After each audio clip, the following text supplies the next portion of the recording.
When I was 13 years old, my father said to me, "You know there's nothing wrong with watching porn with your dad, right?" And I think apparently you, as well as me and all of my therapists, think that there really is a lot, on a lot of levels, wrong with that. But it wasn't particularly unusual at my dad's place. I started watching porn with my dad at about the age of 8. And no, it wasn't like he just walked in one day while I was watching Sesame Street and with like a VHS, because it's like, you've got to check this out. It was something he was into, and he didn't really care if his kids kind of sat and watched it with him as well. I guess he figured it kept us off the streets. But on the other side of my upbringing, my mother was trying to raise a couple of good Catholic boys, which actually appealed a lot to me. I don't know why. But so when you have those two influences at a very young age of Catholicism and pornography, you get a kid who is not going to have sex for a really long time, any way you slice it. And so I always thought it'd be really cool to lose my virginity to my wife. But I thought a lot more often how cool it would be if like some sexy police officer had sex with me who caught me like skipping school. So by the time I turned 23, I was still a virgin, and I was moving to Kazakhstan. Yeah. So for virgins or Kazakhstan, I'm not sure. Because either one, we should talk. But Kazakhstan is a country where there's not a lot to do other than drink and have sex. And I wasn't there very long before I fell just head over heels for an 18-year-old Russian gymnast named Luba. Her name literally translates as love. And she was beautiful, and she was smart, and she was really goofy. We were hanging out one time, and I walked in on her doing the laundry, and she was animating 2 socks as puppets when there was nobody else in the room. And I thought, this is someone I could really see myself spending the rest of my life with, or at least having sex with. And so it was still this big deal. I didn't want to screw it up. And so I sat down with my 2 best friends at the time, Paul and Brian. And God bless them, because they were the 2 perfect manifestations of like the little devil and the little angel on your shoulder. And I say, guys, I'm thinking about having sex with Luba. And Paul, in the role of the devil, says, that's awesome, man, you should do it. Because that's really the role of the devil. He'll support you, he's brief, he makes sense, whatever you're into. Whether it's sex or hijacking a school bus, he's with you all the way. But the angel on your shoulder is always, he's the cautious, the complicated one. And in this case, Brian is a very calculating Catholic. He's here tonight, actually. But he says, if you do this, you will no longer be a member in a really exclusive club. And once you're out, you can never join again.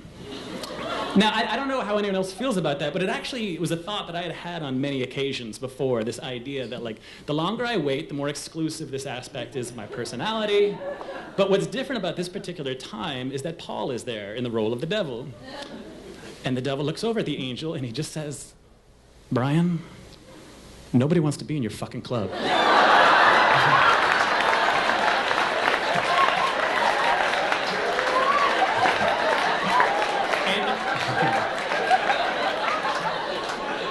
And with that, the last shred of my moral objection to premarital sex is just gone. But at this point, at this point, I still have 2 hurdles that I can see to this whole thing happening. One is, although I've been hanging out a lot with Luba, I don't actually know if she has any interest in me, which matters. And 2, although I've studied Russian for 7 years at this point, my grammar is just terrible. And I feel like there should be an adult conversation involved here, and all I can come up with is, Luba, I think you and I should do sex on each other. But then I think about the fact, but the more I think about it, it's like, well, it's not like bad dialogue ever kept anyone in a porn movie from getting laid, so I'm not going to worry about this too much. As it turns out, like a week later, I get to go away for the weekend with Luba and some of her friends to this little one-room summer house dacha about an hour from town. And so, all right, it's looking good. We go out there, and everybody's drinking really hard, which, I think is auspicious for hooking up. And Luba and I, the entire night, I feel like have this great cat and mouse vibe going, which is really just a nice way of saying I'm pursuing her and she's fleeing. But I'm not going to be discouraged by this. All weekend, I keep up that full court press. But the problem is, though, I am so far out of my league here. I mean, I may be a virgin, but sure as shit, none of those Russian women in that dacha are.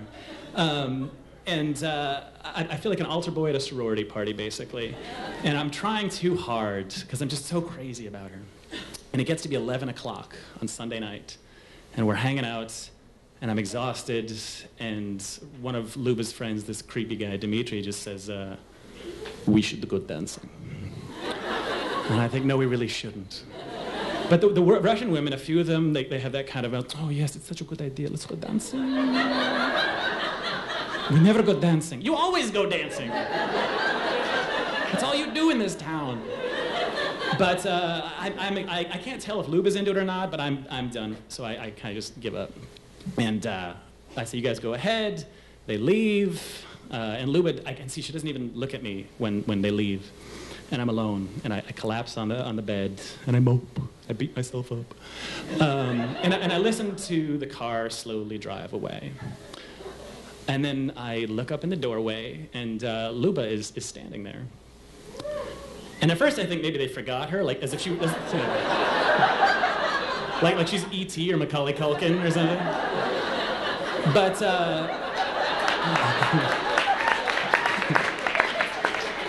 but I can see in her eyes she wants to be there, and she walks straight over to me, and she doesn't say a word. She just grabs my head, not tenderly, but more like it's a soccer ball that's been kicked off the sidelines, and she's gotta get it back in there. And then she kisses me hard and passionately, and then she laughs, and she laughs really hard, and she laughs for a really long time. And really, like, as I think about this, like, logistically or logically, it should be weird, but it's not, because all I can think is that she seems to be into me, so she can laugh, she can cry, or start speaking in tongues, really, at this point, and I'm not going to care. Eventually, she stops laughing, which is good, because at some point it would have gotten annoying. But, and we fall asleep together. 3 days later, in the back bedroom of her mother's apartment, we do sex on each other. And it may not be, approved by the Pope, and it's not at all like in porn movies. It's definitely briefer, it's a bit clumsier, and there are a lot fewer camera angles. But against all odds, it's perfect. Thank you.